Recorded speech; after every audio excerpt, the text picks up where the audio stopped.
الحمد لله نحمده ونستعينه ونستغفره ونؤمن به ونتوكل عليه ونعوذ بالله من شرور أنفسنا ومن سيئات أعمالنا من يهده الله فلا مضل له ومن يضلله فلا هادي له ونشهد أن لا إله إلا الله وحده لا شريك له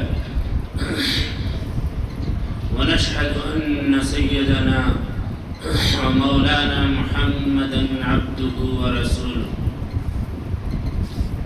قال الله تعالى في كلامه المجيد: أعوذ بالله من الشيطان الرجيم.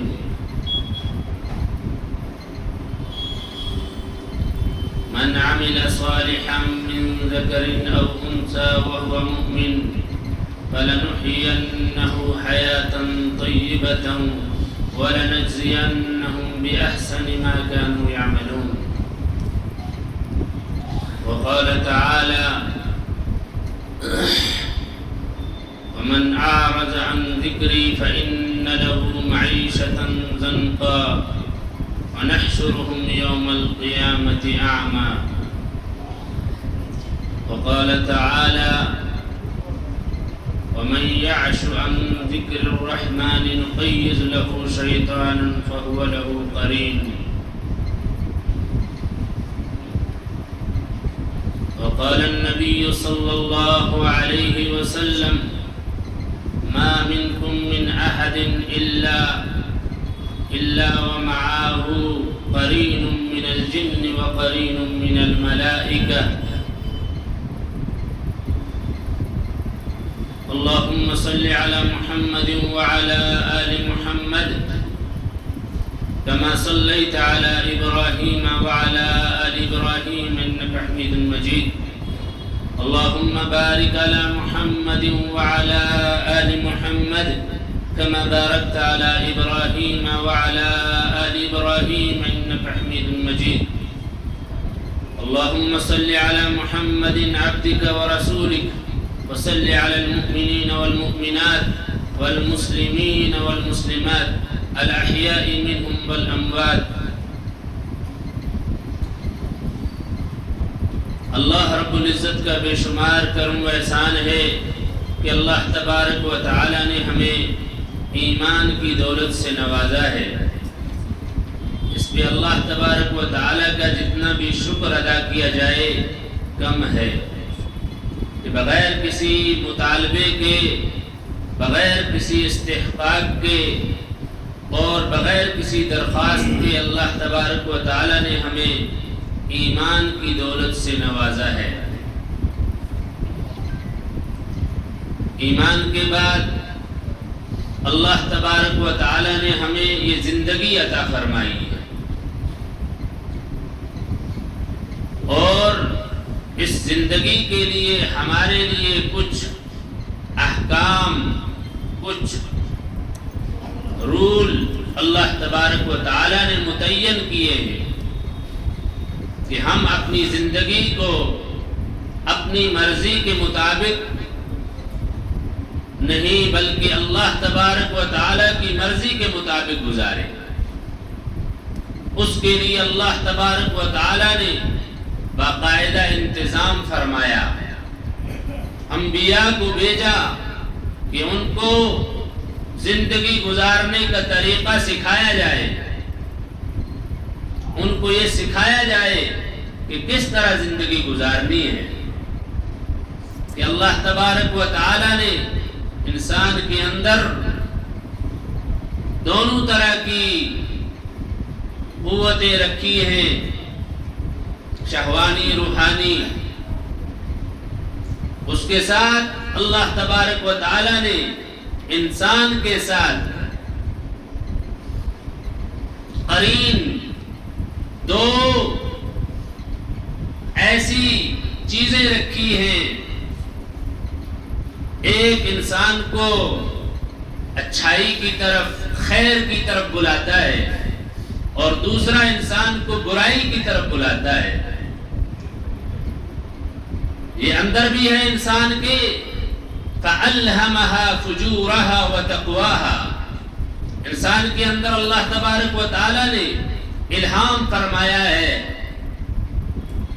برائی کا بھی اور اچھائی کا بھی،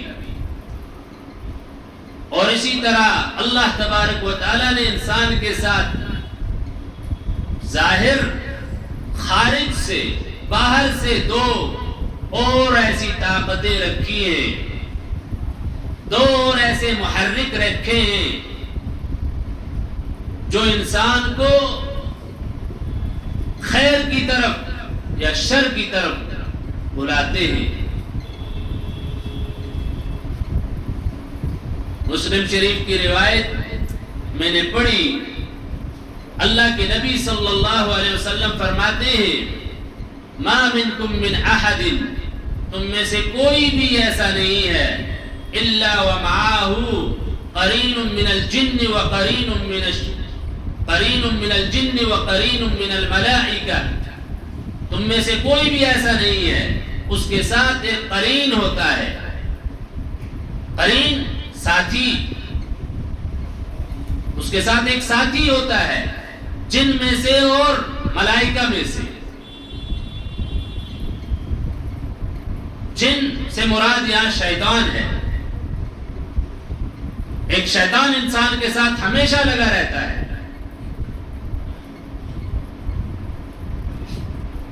اور اس کے علاوہ دوسرے شیطان بھی ہوتے ہیں، وہ بھی انسان کے ساتھ لگے رہتے ہیں، لیکن یہ جو شیطان ہے یہ وہ نہیں ہے، یہ الگ سے شیطان ہے۔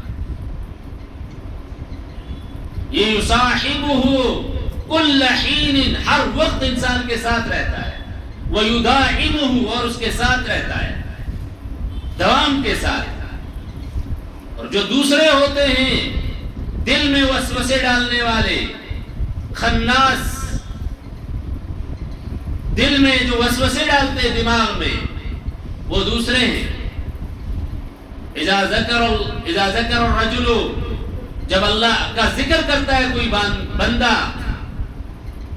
یدعو الشیطان للشیاطین، شیطان دوسرے شیطانوں کو کہتا ہے لا مبیت لکم ولا طعام ولا عشاء، اس بندے کے پاس آج تمہارا نہ تو رات کو رہ سکتے ہو، نہ ہی تم اس کے ساتھ کھانا کھا سکتے ہو، اور نہ ہی تمہارے لیے یہاں کوئی غذا ملے گا۔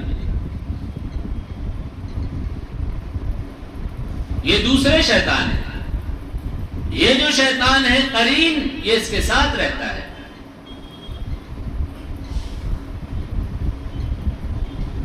اور اس کو قرآن پاک میں اللہ تبارک و تعالی نے دوسری جگہ فرمایا وقال قرینہ ھذا ما لدی عتید، جب اس کا قرین ساتھی فرشتوں میں سے کہے گا یہ میرے پاس ہے اس کا سارا تیار کیا ہوا، جو اس نے اعمال کیے تھے سارے یہ اعمال تیار ہیں۔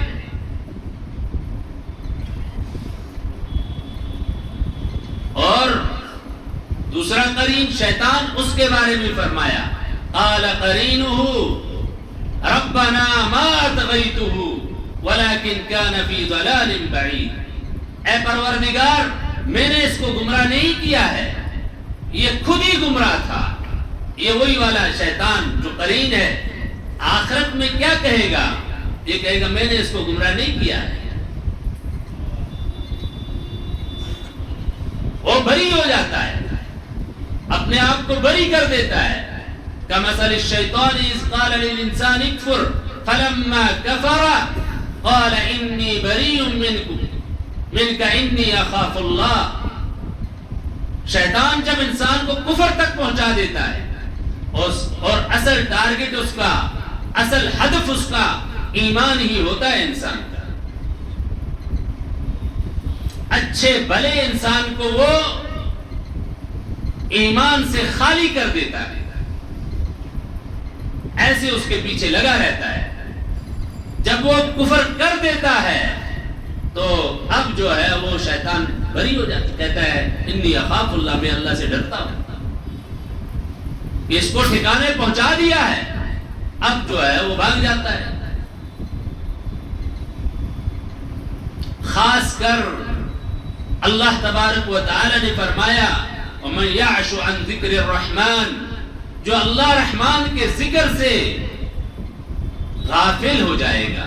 یعش عشیہ یعش عشیہ یعشا عشون و عشواء، اس کے معنی آتے ہیں کم دکھنا، اندھا پن، دکھائی نہ دے جس کو. ذکر الرحمن، رحمان کا ذکر، اللہ کی یاد. علامہ طبری رحمۃ اللہ علیہ فرماتے ہیں کہ ذکر رحمان سے مراد قرآن پاک ہے یا پھر طاعات ہیں. ساری طاعتیں، اس سے جب انسان غفلت برتتا ہے، اطاعت سے جب غفلت برتتا ہے تو اللہ تبارک و تعالی اس پر شیطان مسلط کر دیتا ہے. فَهُوَ لَهُ قَرِينٌ، یہ اس کا قرین بن جاتا ہے. اور یہ کیا کرتے ہیں؟ اِنَّهُمْ لَيَسُدُّونَهُمْ، یہ ان کو روکتے ہیں عن السبیل، سیدھے راستے سے. اب یہ اس کو روکتا ہے سیدھے راستے سے. کوئی خیر کا کام کرنا چاہے گا بندہ، دماغ میں خیال ڈالے گا، دل میں خیال ڈالے گا، یہ نہیں کرنا ہے، روک دے گا انسان.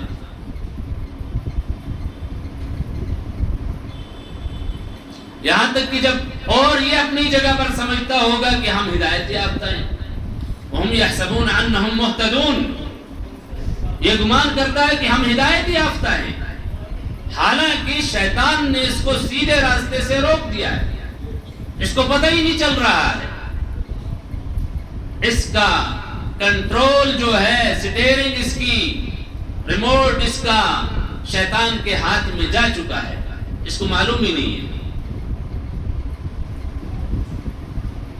یہاں تک کہ جب قیامت کے دن آئے گا، حتی اذا جاءنا، جب قیامت کے دن ہمارے پاس آئیں گے، اس وقت یہ آدمی کہے گا اس کو کہ بئس القرین، آپ تو بہت برے ساتھی تھے میرے. یا لیت بینی و بینک بعد المشرقین، اے کاش میرے اور تیرے درمیان دنیا کے اندر مشرقین کی دوری ہوتی. جتنی دوری بین المشرق والمغرب ہے، مشرق اور مغرب کے درمیان جتنی دوری ہے، اتنی دوری ہوتی تیرے اور میرے درمیان. لیکن اللہ تعالیٰ فرماتے ہیں اس وقت کوئی نفع نہیں دے گی، اس وقت کوئی ندامت نفع نہیں دے گی. تو دنیا کے اندر انسان ایک تو اپنے نفس سے مغلوب ہو جاتا ہے، نفس کا بھی اس پر حاوی ہو جاتا ہے، اور یہ شیطان جو قرین ہے یہ بھی رات دن یہ کوشش کرتا ہے اس کے دماغ میں یہ ڈالنے کی کہ اللہ کے راستے سے یہ بھٹک جائے، اللہ کے راستے سے یہ گمراہ ہو جائے، دوسرا راستہ اختیار کر لے. اور جو ایسا کرتا ہے اللہ تبارک و تعالیٰ دوسری جگہ فرماتے ہیں وَمَنْ أَعْرَضَ عَنْ ذِكْرِي، جو میرے ذکر سے اعراض کرتا ہے تو ہم اس کو تنگ زندگی دے دیتے ہیں. زندگی تنگ ہو جاتی ہے. کیا مطلب زندگی تنگ ہو جاتی ہے؟ کیا اس کو مال نہیں اس کے پاس دنیا کی فراوانی نہیں ہے؟ نہیں، فرمایا دنیا کی فراوانی ہونے کے باوجود اس کے پاس سارا کچھ موجود ہے، لیکن اس کے پاس دل کا اطمینان نہیں ہے، دل کا سکون نہیں ہے، جس سکون کو اللہ تبارک و تعالیٰ نے اپنی یاد کے اندر رکھا ہے. الا بذکر اللہ تطمئن القلوب، خبردار، دل کا سکون تم دنیا کی مال و دولت میں، دنیا کی آبرو میں، دنیا کی زینت کے اندر، دنیا کی جاہ کے اندر، دنیا میں تم ڈھونڈو گے، لیکن یہ چیز دنیا میں ملنے والی نہیں ہے. اس کو اللہ تعالیٰ نے رکھا ہی ہے اپنی یاد کے اندر. دنیا کے اندر سب سے زیادہ جو مطمئن، سب سے زیادہ جو عیش والی زندگی تھی، خیر والی زندگی تھی، بہترین زندگی تھی، حیات طیبہ تھی، ایسی زندگی کہ جس کے بارے میں اللہ تعالیٰ نے فرمایا یہ تمہارے لیے نمونہ ہے، وہ نبی پاک صلی اللہ علیہ وسلم کی پاک حیات تھی، پاک اور طاہر اور مطہر زندگی تھی، ایسی زندگی کہ جس کے ہر گوشے کو انسان دیکھ کر ہدایت پا سکتا ہے، ہر چیز کو دیکھ کر ہدایت، وہ زندگی تھی۔ تو کیا اللہ کے نبی صلی اللہ علیہ وسلم کے پاس بہت زیادہ پراپرٹی تھی، بہت زیادہ باغات تھے، بہت زیادہ مکانات تھے؟ کیا تھا؟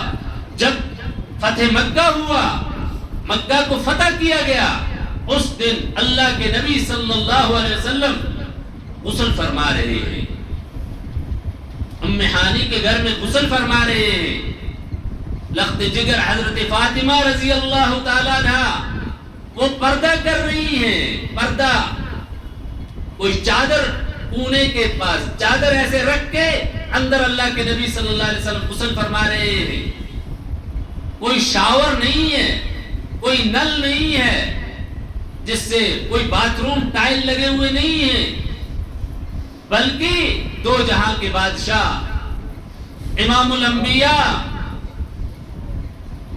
غسل فرما رہے ہیں۔ کہاں پر؟ گھر کے ایک کونے میں، نیچے ریت ہے، اور پردہ کس سے ہو رہا ہے؟ ایک چادر سے پردہ ہو رہا ہے۔ ان کی زندگی سب کے لیے نمونہ، لیکن اگر ظاہری اسباب دیکھیں تو یہ ہے کہ 2 وقت کی روٹی سے پیٹ کبھی آپ صلی اللہ علیہ وسلم نے 2 مہینے گزر جاتے، چولہا نہیں جلتا تھا، کھجور اور پانی پہ گزارا۔ کیا اس کو بولیں گے کہ تنگ زندگی تھی؟ نہیں، بہت زیادہ اطمینان والی زندگی تھی، بہت زیادہ اطمینان والی زندگی۔ جب انسان کی زندگی تنگ ہوتی ہے، اس کو معمولی باتوں پہ غصہ آتا ہے، وہ برداشت نہیں کر پاتا، اس کے ساتھ معمولی اگر کوئی تکلیف کی بات کی جائے، تکلیف پہنچائی جائے، وہ برداشت نہیں کر پاتا، ڈپریشن میں چلا جاتا ہے، پریشان ہو جاتا ہے، گھر والوں سے لڑتا ہے، بچوں سے لڑتا ہے، باپ سے لڑتا ہے، ماں سے لڑتا ہے، ہمسایوں سے لڑتا ہے۔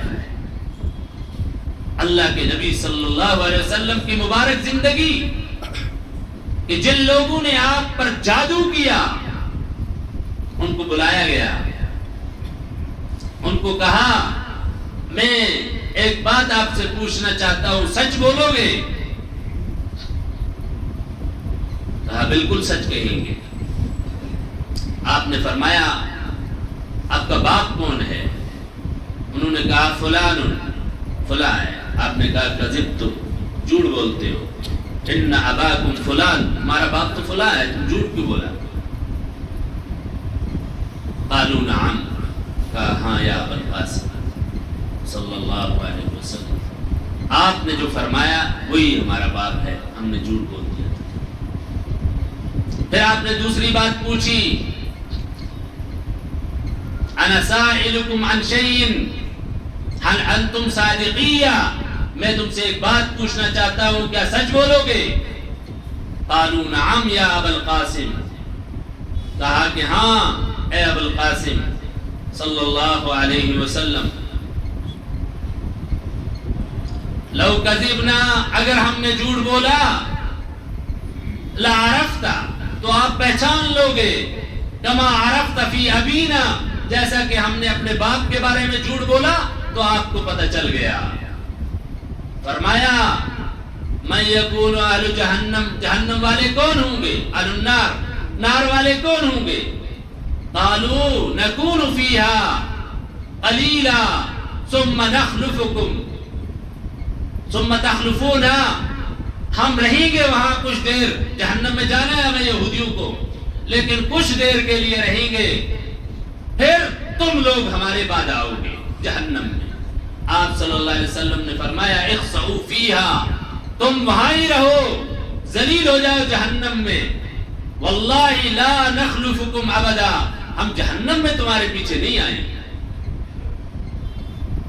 پھر آپ صلی اللہ علیہ وسلم نے فرمایا انا سائلکم عن شیء، جو اصل چیز کے لیے بلایا تھا، جس چیز کے لیے، عن شیء هل انتم صادقیہ، کیا تم مجھے سچ بولو گے؟ قالوا نعم یا ابا القاسم، ہاں ہم سچ کہیں گے۔ قال اوزعتم فی هذه الشاة سما، کیا تم نے اس بکری کے گوشت میں زہر ڈالی ہے؟ خیبر کے موقع پہ آپ نے فرمایا۔ قالوا نعم، کہا ہاں۔ قال وما حملكم على ذلك، اس چیز پر آپ لوگوں کو کس چیز نے ابھارا؟ قالوا، انہوں نے کہا لو كنت كاذبا لنستريح منك، اگر آپ نعوذ باللہ جھوٹے ہوں گے تو ہمیں راحت مل جائے گی۔ لو كنت صادقا عرفته، اگر آپ سچے ہوں گے تو آپ کو پتہ چل جائے گا کہ اس میں زہر ہے، اور آپ کو پتہ چل گیا۔ کس نے بتایا؟ اسی گوشت نے بتایا کہ میرے اندر زہر ڈالی ہے، تو آپ نے ان کو معاف کر دیا، آپ نے معاف کر دیا ان کو۔ کتنی اطمینان والی زندگی ہے کہ اپنے قاتل کو معاف کر دیا، اپنے ہی نہیں بلکہ جتنے صحابہ تھے سب کو مارنا چاہتے تھے۔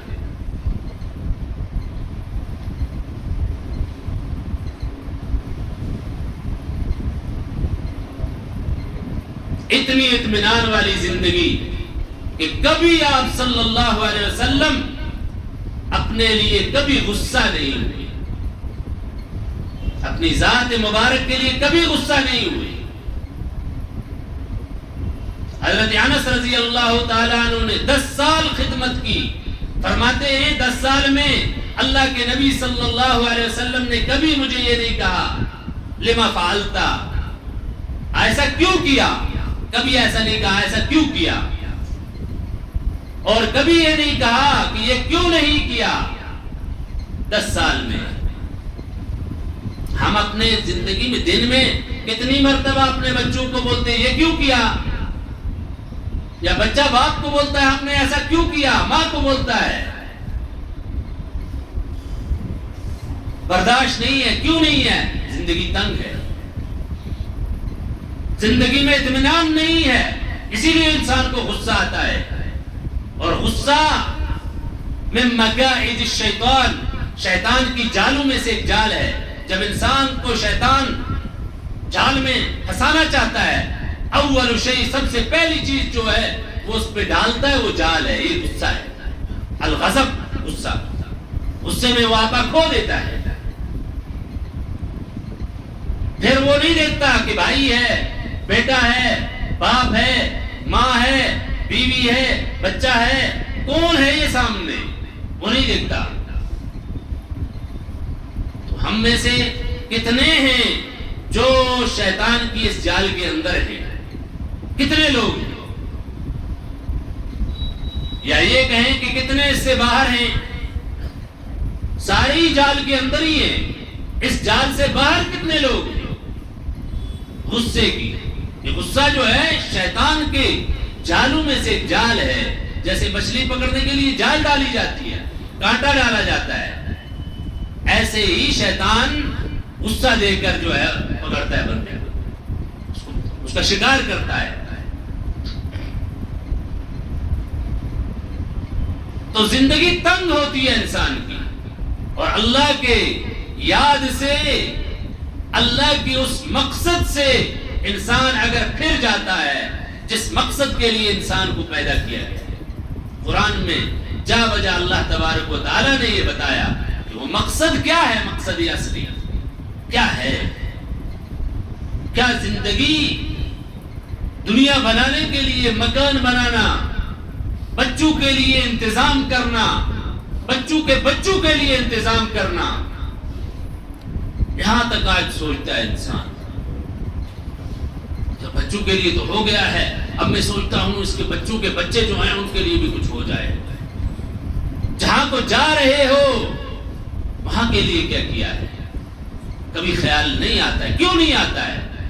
کیونکہ شیطان نے اس کو اپنی بوتل کے اندر بند کر رکھا ہے۔ اب جو شیطان اس کے کان میں پھونک مارے گا وہی اس کو سمجھ میں آئے گی۔ ہماری باتیں، قرآن کی باتیں، اللہ کے نبی کی باتیں اس کو سمجھ میں نہیں آئیں گی۔ قرآن نے صاف کہہ دیا کہ ایسے لوگوں کے لیے کان تو ہیں لیکن یہ بہرے ہیں،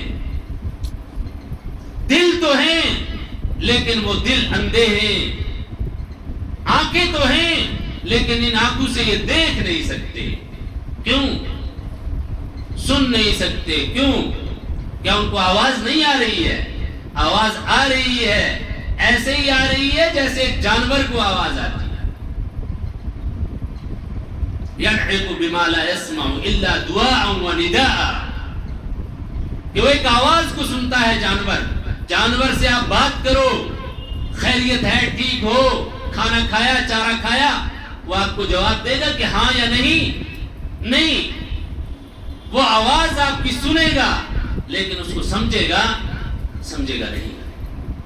جب انسان آواز سنتا ہے لیکن سمجھتا نہیں ہے، ہمارے معاشرے میں بھی اس کو کہا جاتا ہے کہ آپ نے میری بات سنی نہیں، حالانکہ اس نے سنی ہوتی ہے۔ بیٹے کو آپ نے صبح جاتے وقت کہا کہ بیٹا جا رہے ہو، مثال کے طور پر ہیلمٹ پہن کے جیل لے جاؤ، ہیلمٹ ساتھ لے جاؤ، اس نے سنا لیکن نہیں لیا ساتھ۔ اللہ حفاظت فرمائے سب کی، وہ کہیں گر گیا، چوٹ آ گئی، واپس آئے گا یا آپ اسے ملو گے تو کیا کہو گے؟ آپ نے میری بات کو سنا نہیں، یہ کہیں گے آپ نے میری بات کو سنا نہیں۔ اگر میری بات سنی ہوتی، حالانکہ اس نے سنی ہے اس نے بات کو سنا ہے، لیکن پھر بھی آپ بولتے ہو کہ آپ نے میری بات سنی نہیں۔ تو اللہ تبارک و تعالیٰ بھی ایسے ہی قرآن کے اندر فرماتا ہے، جس نے آواز تو سنی لیکن اس پہ غور نہیں کیا، اس پہ عمل نہیں کیا، اس پہ سوچا نہیں، دل سے اس کو لیا نہیں، تو قرآن کہتا ہے ان کے لیے دل تو ہیں لیکن ان دلوں سے یہ سمجھتے نہیں ہیں۔ ان کے لیے کان تو ہیں لیکن ان کانوں سے یہ سنتے نہیں ہیں۔ آنکھیں تو ہیں، ان آنکھوں سے یہ دیکھتے نہیں ہیں۔ ہم بھی بولتے ہیں، جب جاتے ہوئے کسی کو ٹھوکر لگ جائے، کوئی چیز راستے میں پڑی ہو، کھڈا ہے یا کوئی چیز ہے یا پتھر ہے یا روڑا ہے سڑک میں، ٹکرا گیا، ہم اس کو بولتے دیکھا نہیں؟ وہ کہتے دیکھا تو تھا، نظر تو مجھے آیا تھا وہ، لیکن دھیان نہیں کیا، اس کو سوچا نہیں کہ مجھے یہاں سے جو ہے تھوڑا سا پیر کو دوسرے سائیڈ میں کر کے چلنا پڑے گا، اسی کے اوپر سے میں چلا گیا، دیکھنے کے باوجود اس کے اوپر سے چلا گیا اور گر گیا۔ تو دیکھنے سننے والا جو بھی اس کو دیکھے گا وہ یہی کہے گا کہ آپ نے دیکھا نہیں، دیکھ کے چلنا چاہیے، حالانکہ وہ دیکھ رہا ہے، بیچارے آنکھیں بھی ہے، سب کچھ ہے۔ تو اللہ تعالیٰ فرماتے ہیں کہ ان کے لیے آنکھیں ہیں لیکن یہ دیکھتے نہیں ہیں۔ تو اللہ کی ذکر سے، اللہ کی یاد سے، ذکر سے مراد وہ ذکر ہے جو انسان کو پوری زندگی میں، پوری لائف کے اندر، پوری زندگی میں، باہر ہو، بازار کی زندگی ہو، روڈ کی زندگی ہو، موبائل میں آج کل ہے نیٹ کی زندگی ہو، ہر جگہ اللہ تعالیٰ یاد ہو، ہر جگہ اللہ تعالیٰ یاد ہو، ہر جگہ پر یہ دھیان ہو میں یہ کام کر رہا ہوں، میں یہ بول رہا ہوں، میں یہ سن رہا ہوں، میں یہ چیز دیکھ رہا ہوں، کیا میں اللہ کے ذکر میں ہوں؟ اس وقت مجھے اللہ یاد ہے کہ نہیں یاد ہے؟ ذکر کا مطلب یہ نہیں ہے کہ صرف نماز کے اندر اللہ کا ذکر، اس وقت بھی ہونا چاہیے۔ اس وقت اگر ذکر ہوگا، اقیم الصلاۃ لذکری، نماز کو میری یاد کے لیے، کہ دھیان کے لیے، ہر وقت میری یاد ہو، ایسی نماز پڑھو۔ باہر بھی آپ کو یہ یاد ہو کہ میں اللہ کا بندہ ہوں۔ صرف نماز کے وقت مسجد میں ہم اللہ کے بندے نہیں، بلکہ باہر بھی اللہ ہی کے بندے۔ لیکن باہر ہم بالکل بے لگام ہو جاتے ہیں۔ ہمارا معاشرہ جو ہے وہ بالکل اسلامی اقدار، اسلامی معاملات، اسلامی رویے سے بالکل دور ہے۔ اس کے برعکس باہر کی دنیا، انگریز وغیرہ ممالک میں آپ دیکھو، ایک مثال میں دیتا ہوں، اگر کہیں اللہ بچائے جاتے ہوئے آپ کی بائک، آپ کی گاڑی دوسرے کی گاڑی کے ساتھ ٹچ ہو جائے تو باہر جو ہے وہ یہ ہوتا ہے کہ دونوں اترتے ہیں اور ایک دوسرے سے پوچھتے ہیں آپ ٹھیک تو ہو، آپ کو چوٹ تو نہیں آئی؟ وہ اس سے پوچھتا ہے، یہ اس سے پوچھتا ہے، اور دونوں ایک دوسرے سے عذر کرتے ہیں، اور پھر دونوں انتظار کرتے ہیں کہ اب وہ پولیس آئے گی، کال کرتے ان کو، آتی ہے، پھر وہ دیکھتی ہے کیا غلطی ہے، اگر کوئی ہے تو وہ سارا معاملہ وہیں پر وہ طے کرتے ہیں۔ یہاں کیا ہوتا ہے؟ یہاں معمولی اگر پاس سے ہی گزرے گا، 10-15 گالیاں جب تک وہ جاتا رہے گا تب تک اس کو پیچھے سے دیتا رہے گا۔ کیا یہ اللہ کا بندہ ہے؟ کیا اس وقت ہم اللہ کے بندے ہوتے؟ ہمیں یہ وہ لوگ دوسرے باہر نہیں ہوتے، ہم ہی ہوتے، میں ہوتا ہوں، آپ ہوتے، یہ ہم ہی ہوتے اس وقت۔ وہی نمازی جو سجدے میں سبحان ربی العظیم، سبحان ربی الاعلیٰ، رکوع میں سبحان ربی العظیم کہنے والا، سبحان ربی الاعلیٰ پڑھنے والا وہی ہوتا ہے۔ وہاں پر کیا ہو گیا؟ اسی طرح دوسرے معاملات کے اندر تفصیل کا ٹائم نہیں ہے۔ خود مطالعہ کرو اپنی زندگیوں کا، اپنے معاشرے کا، بلکہ اپنے آپ کا۔ یہ معاشرہ ہم سے بنتا ہے، ہمارے ذریعے بنتا ہے۔ ایک فرد اگر سدھر جاتا ہے تو معاشرہ سدھرتا ہے، ایک فرد اگر خراب ہوتا ہے پورا معاشرہ خراب ہوتا ہے۔ ہمارا معاملہ ہے، یہ ساری چیزیں ہم کرنے والے ہوتے ہیں۔ اس کو سدھارے گا اگر کوئی تو ہم ہی سدھار سکتے ہیں، فرشتے آسمان سے آ کر سدھارے ایسا نہیں ہوگا۔ ایسا نہیں ہوتا کہ اللہ تبارک و تعالی فرشتے بھیج دے کہ ان کو سدھارو، ٹھیک کرو، نہیں۔ اللہ تبارک و تعالی نے کسی قوم کی تقدیر کو اس طرح نہیں بدلا جب تک وہ خود اپنے آپ کو نہیں بدلے گی۔ ایسے تو ہم بڑے خوش فہمی میں، ہم تو نماز پڑھتے ہیں، ذکر اذکار کرتے ہیں، تلاوت سب کرتے ہیں، لیکن تھوڑا اپنا باہر جاؤ، اپنی سڑکوں پہ، اپنے گھروں میں، اپنے معاملات میں، دکانوں میں، بازاروں میں، وہاں دیکھو کیا وہاں پر بھی ہم اللہ کو یاد رکھنے والے ہیں؟ کیا وہاں پر بھی ہمارا اللہ کے ساتھ وہی تعلق ہے، وہی عاجزی ہے، وہی انکساری ہے، وہی دعا ہے، وہی اللہ تبارک و تعالیٰ کی طرف رجوع ہے جیسا مسجد میں ہوتا ہے، یا بدلا ہوا ہوتا ہے؟ اور اگر معاشرے کو دیکھیں بالکل بدلا ہوا ہوتا ہے، تو اس کو بولتے ہیں تنگ زندگی۔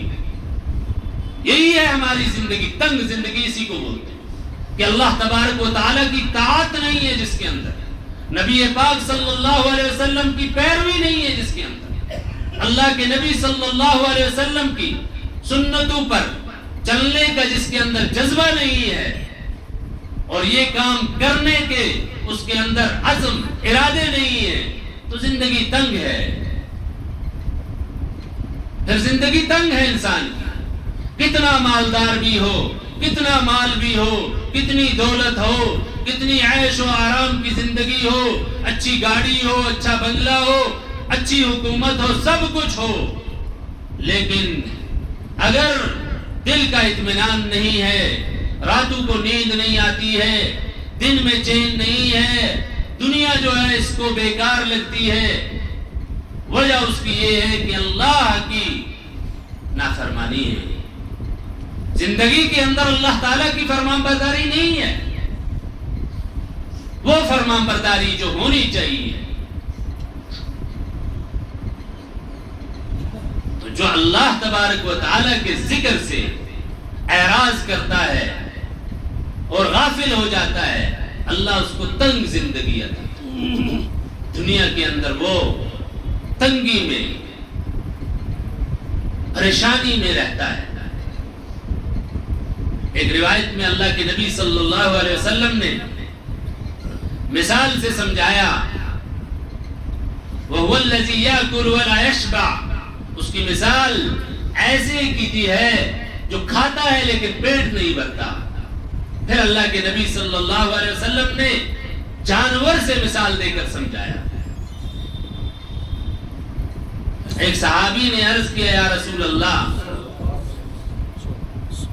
اویات الخیر بالشر, کیا خیر شر لا سکتی ہے؟ مال متاع یہ خیر ہے, اس کو اللہ تعالیٰ نے خیر کہا.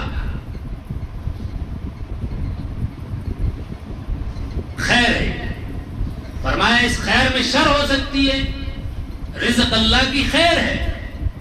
فرمایا کیا تم دیکھتے ہو جب بہار کا موسم آتا ہے, بارش بہت ہوتی ہے, سبزہ اگتا ہے, ایک جانور جو ہے جب کھیت میں یا میدان میں یا چراگاہ کے اندر جب کھاتا ہے, وہ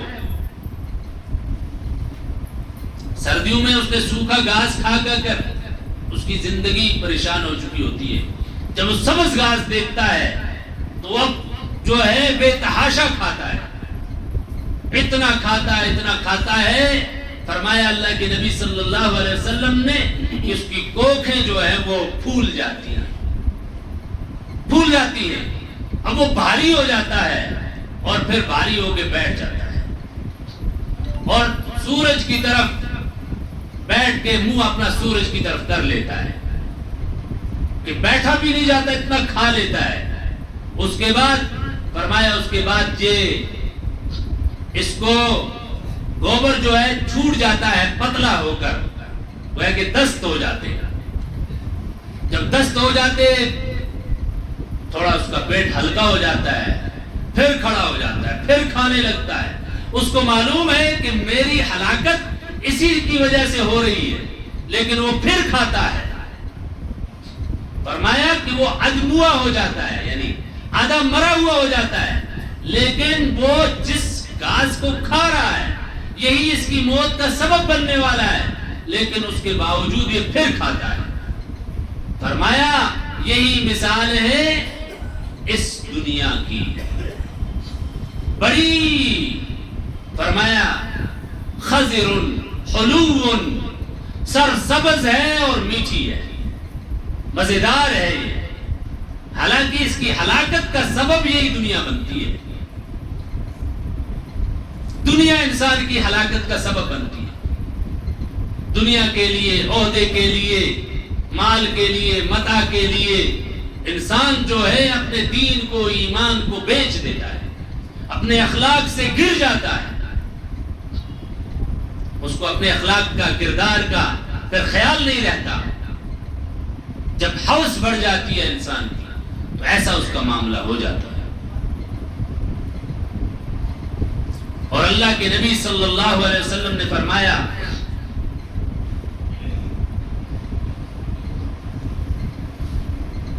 اللہ کے نبی صلی اللہ علیہ وسلم نے حضرت ابو عبیدہ رضی اللہ تعالیٰ عنہ کو بحرین بھیجا ہوا تھا. بحرین والوں کے ساتھ اس وقت معاہدہ تھا, وہ وہاں سے جزیہ مال غنیمت وغیرہ دیتے تھے اور یہ لا کے مدینہ میں جو رہنے والے تھے ان کے درمیان تقسیم کیا جاتا تھا۔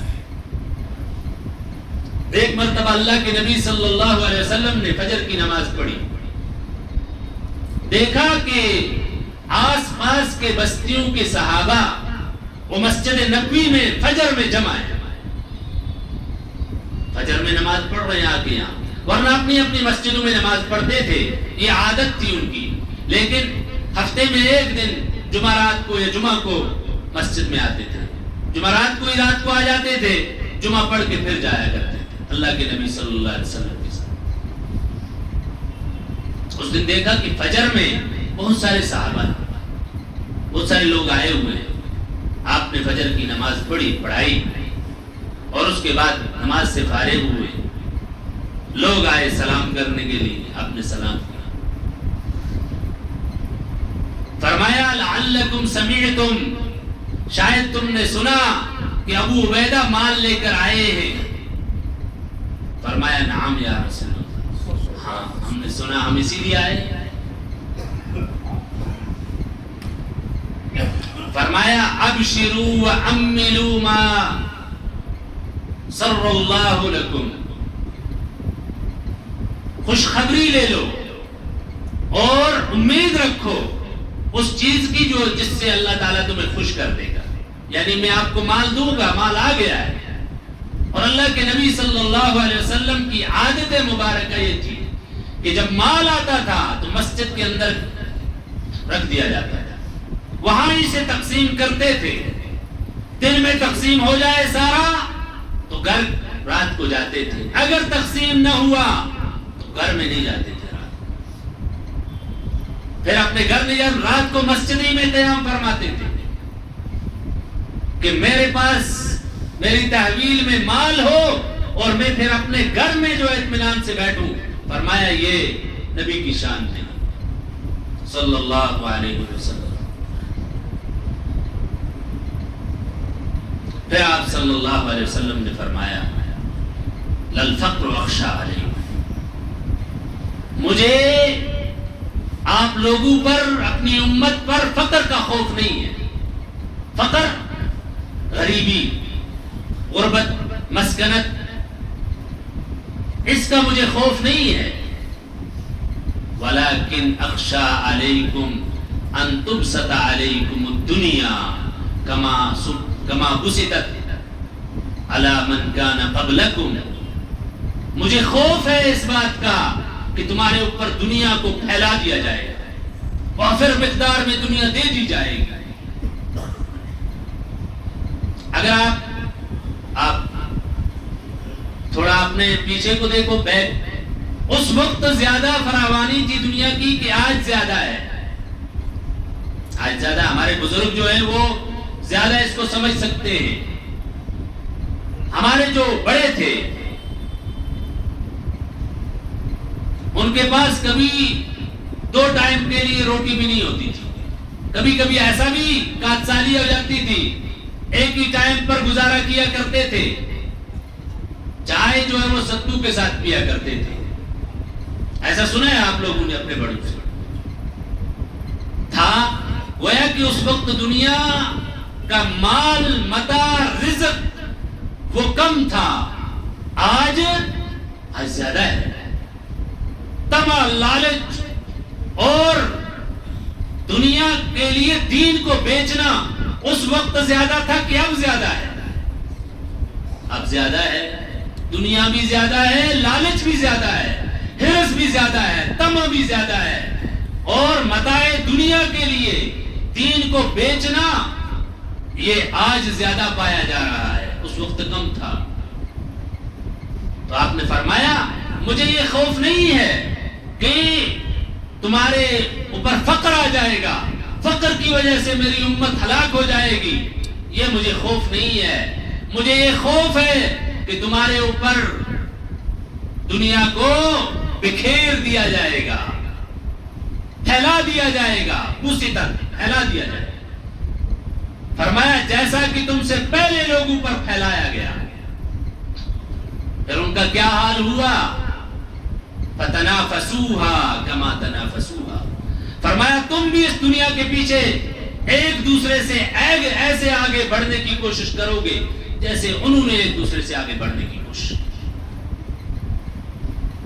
یہ دوڑ لگے گی، یہ ریس لگے گی کہ دنیا کو کس طرح حاصل کیا جائے، کن طریقوں کے ذریعے حاصل کیا جائے، اور کس طرح اپنے بھائی سے، بہن سے، بہنوئی سے، چاچا سے، چچا زاد سے، ماموزاد سے، خالہ زاد سے آگے بڑھنے کی کوشش کی جائے گی، ہمسائے سے آگے بڑھنے کی کوشش کی جائے گی۔ آج ہو رہا ہے۔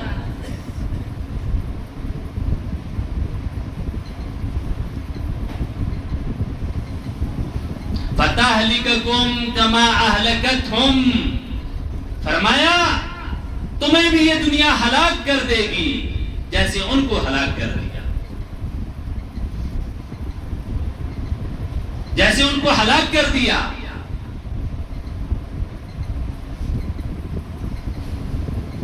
تو دنیا کے لیے دین کا بیچ دینا، یہ حضرت ابو موسیٰ اشعری رضی اللہ تعالیٰ عنہ کی ایک روایت کے اندر، ترمذی شریف کی روایت ہے، اللہ کے نبی صلی اللہ علیہ وسلم نے فرمایا آخری زمانے میں بڑے فتنے ہوں گے، قطع اللیل المظلم، جیسے کہ رات کا اندھیرا ہوتا ہے، انسان کو پتہ نہیں چلے گا، اندھیری رات ہو، لائٹ بھی نہ ہو،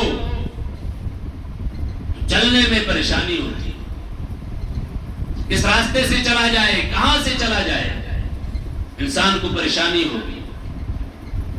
فرمایا ایسے فتنے آئیں گے، ہر طرح کے فتنوں کا دور دورہ ہوگا، فتنوں کی بارش ہوگی۔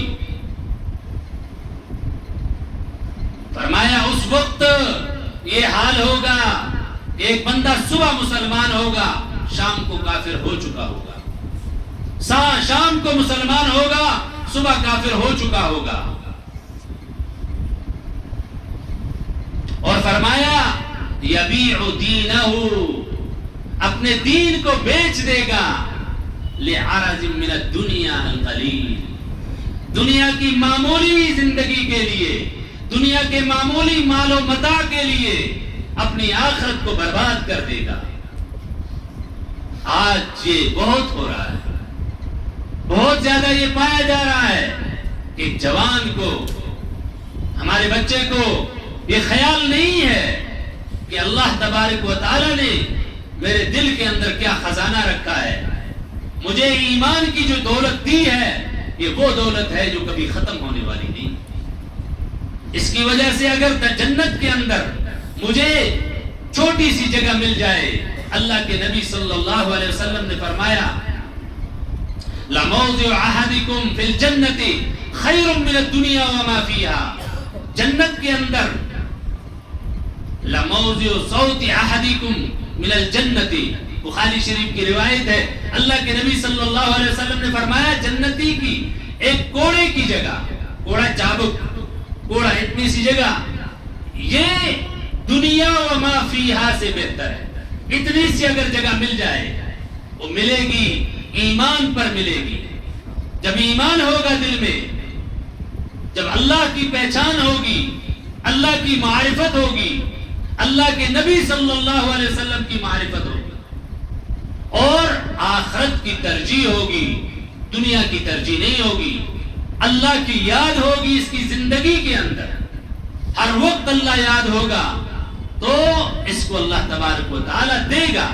اعددت لعبادی الصالحین ما لا عین رأت ولا اذن سمعت ولا خطر علی قلب بشر، اللہ کے نبی صلی اللہ علیہ وسلم نے فرمایا میں نے اپنے بندوں کے لیے وہ تیار کر رکھا ہے، وہ تیار کر رکھا ہے جو کسی آنکھ نے دیکھا ہی نہیں، کسی کان نے سنا ہی نہیں، کسی کے دل پہ اس کا خیال گزرا ہی نہیں، وہ تیار کر رکھا ہے اللہ تبارک و تعالی نے آپ لوگوں کے لیے، ایمان والوں کے لیے، ہمارے ان بچوں کے لیے، ہمارے ان جوانوں کے لیے۔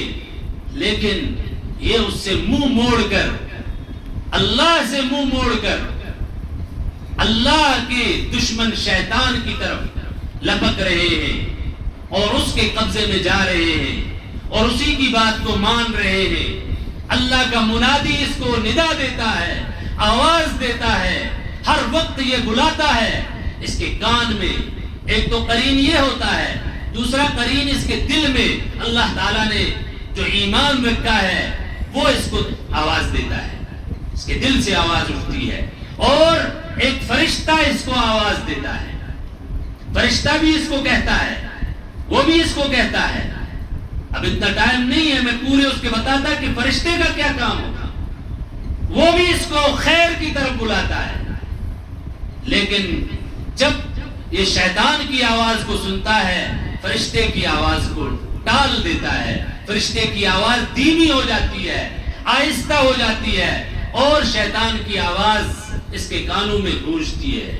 اگر فرشتے کی آواز سنتا ہے تو شیطان کی آواز دھیمی ہو جاتی ہے، اس کی آواز کا اتنا اثر نہیں ہوتا جتنا فرشتے کی آواز کا۔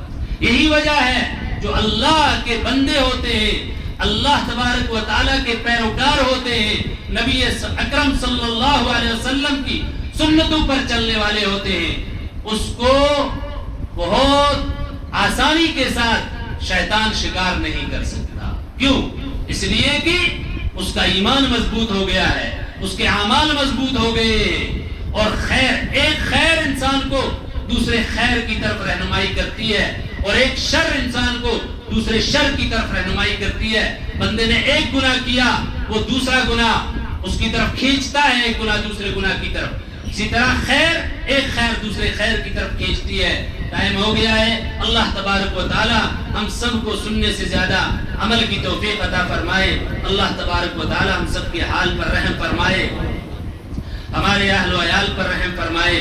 اللہ تبارک و تعالی ہمارے مسلمانوں کے حالات پر رحم فرمائے، ہمارے جوانوں کے حال پر رحم فرمائے۔ اللہ تبارک و تعالی صحیح معنی میں ان کو دیندار بنا دے، ہر طرح کی بری عادتوں سے، ڈرگز وغیرہ سے اللہ تعالیٰ ان سب کی حفاظت فرمائے۔ اللہ تبارک و تعالیٰ شیطان کے مکائد سے، شیطان کے ہتھ کنڈوں سے، شیطان کی جالوں سے ہمارے بچوں کی حفاظت فرمائے، ہماری حفاظت فرمائے۔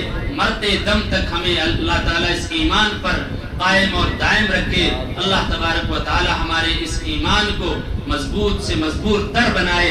اللہ تبارک و تعالیٰ ہمارے جو بزرگ دنیا سے جا چکے ہیں، کسی کے والدین جا چکے ہیں، دوسرے اعزاء و اقارب دنیا سے جا چکے ہیں، اللہ تعالیٰ سب کی مغفرت فرمائے، سب کو جنت الفردوس نصیب فرمائے۔ قبر کے اندر اللہ تبارک و تعالیٰ کروٹ کروٹ جنت کی بہاروں سے نوازے۔ اللہ تبارک و تعالیٰ جنت کا ان کو لباس پہنائے، جنت کا فرش اللہ تعالیٰ ان کو عطا فرمائے، جنت کی طرف سے کھڑکی کھول دے، اللہ تعالیٰ ان کو جنت کی ہواؤں سے نوازے۔ اللہ تبارک و تعالیٰ ہم سب کے حال پر رحم فرمائے۔ ہمارے جو ہے احباب اقربا بیمار ہیں، اللہ تعالیٰ سب کو شفاء کاملہ عاجلہ مستمرہ دائمہ نصیب فرمائے۔ اللہ تبارک و تعالیٰ ہماری ماؤں کی، بہنوں کی، بیٹیوں کی حفاظت فرمائے، ان کی عزت و آبرو کو محفوظ فرمائے، ہمارے اعمال صالحہ کو اللہ تعالیٰ قبول فرمائے، اور اس کو زیادہ سے زیادہ ترقی نصیب فرمائے۔ ہمارے آخر اس حال میں ہو، موت اس حال میں آئے کہ اللہ تعالیٰ ہم سے راضی ہو، اور ہمارے ذمے کسی کا کوئی حق باقی نہ ہو، اللہ تعالیٰ کا بھی کوئی حق باقی نہ ہو، بندوں کا بھی کوئی حق باقی نہ ہو، اللہ تعالیٰ ہم سے راضی ہو، اللہ کے نیک بندے بھی ہم سے راضی ہوں۔ اللہ تبارک و تعالیٰ ہم سب کو قبول فرمائے، آپ حضرات کو بھی قبول فرمائے۔ وآخر دعوانا الحمدللہ۔